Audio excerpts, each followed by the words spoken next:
हरि ओम. अध्यात्म रामायण उत्तरकांड. प्रथम सर्ग.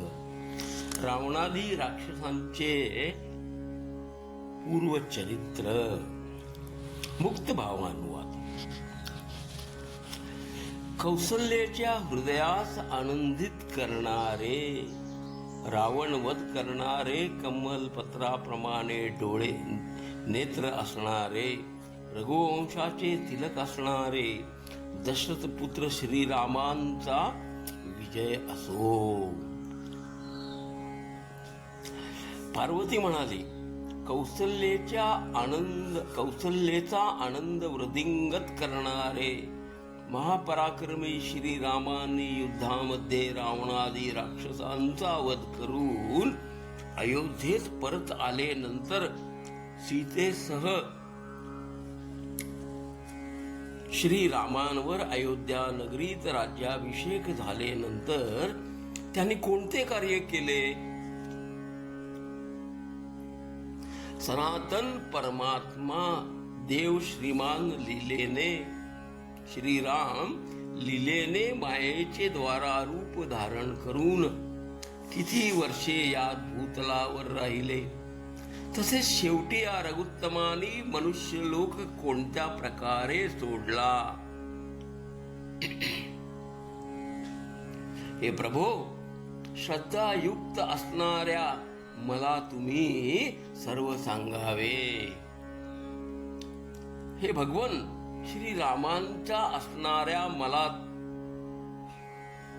हे भगवन, श्रीरामांच्या कथामृताचा आस्वाद घेतल्यामुळे ती कथा पुढे ऐकण्याची माझी इच्छा अतिशय वाढत आहे.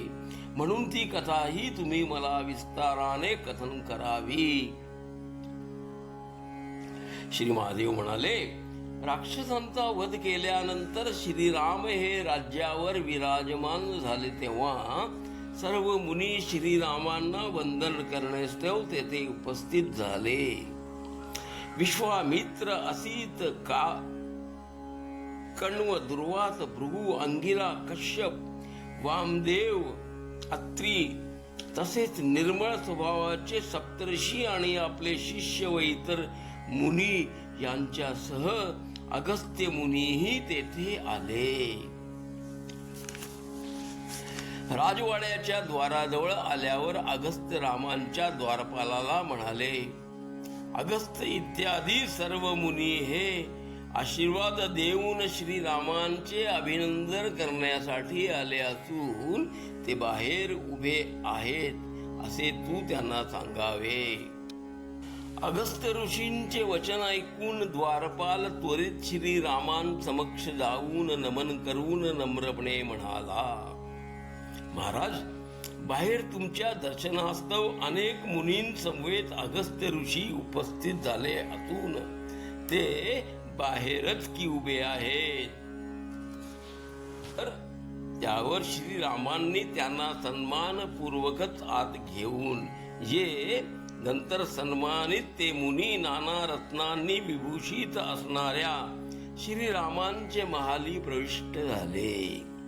मुनींना पाहताच श्रीराम त्वरित उठून हात जोडून नमस्कार करते झाले.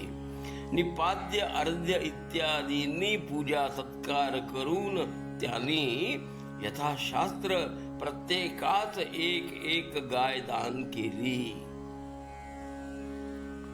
तसेच नमस्कार करून मुनींच्या योग्यतेप्रमाणे त्यांना दिव्य आसने देऊ केली.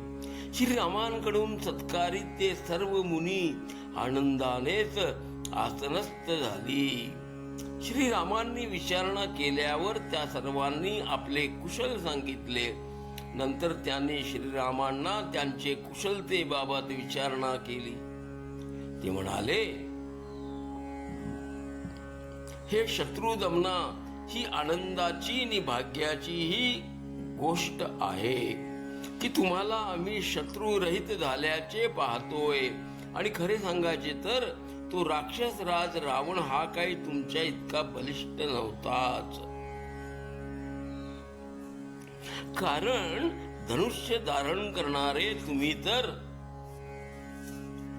तिन्ही लोकही जिंकणे समर्थच आहात. रावण इत्यादी सर्व राक्षसांचा तुम्ही वध केलात, ही आनंदाचीच गोष्ट आहे. हे महाबाहो, रावणाचा वध करणे ही बाब तुलनेने तुम्हाकरिता फार सोपी होती.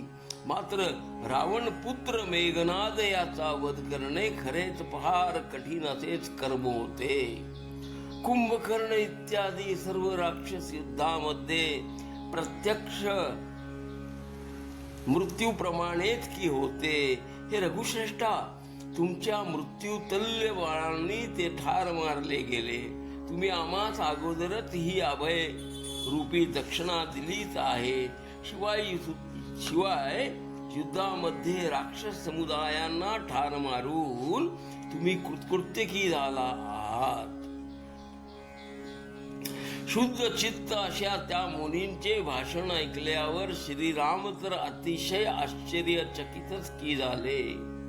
हात जोडून ते त्यांना म्हणाले, त्रैलोक्यास जिंकणाऱ्या रावण इत्यादींना सोडून, तसेच कुंभकर्ण इत्यादी राक्षसांना सोडून तुम्ही रावण पुत्र मेघनादाची प्रशंसा कोणत्या कारणे करता करत आहात?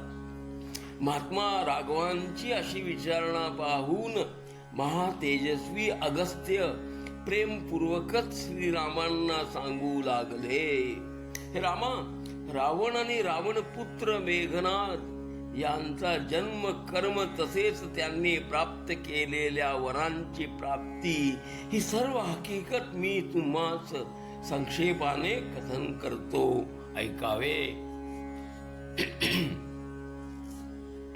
हे रामा, पूर्वी कृतयुगात ब्रह्मदेव पुत्र महाबुद्धिमान विद्वान पुलस्त्य हा तपश्चर्या करण्यास्तव मेरू पर्वताच्या परिसरात गेला.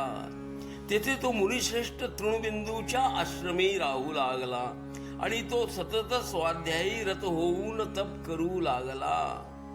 त्या रम्य आश्रमी देव गंधर्व यांच्या कन्या एकदा गीत गायन वाद्य गायन करीत हसत नाचत वाद्य वाजवीत नृत्य करू लागल्या. अशा प्रकारे त्या सुंदर कन्यामुळे पुलस्त्याचे तपात विघ्नस्की निर्माण झाले. तेव्हा तो महातेजस्वी रागावून कठोरपणेच म्हणाला,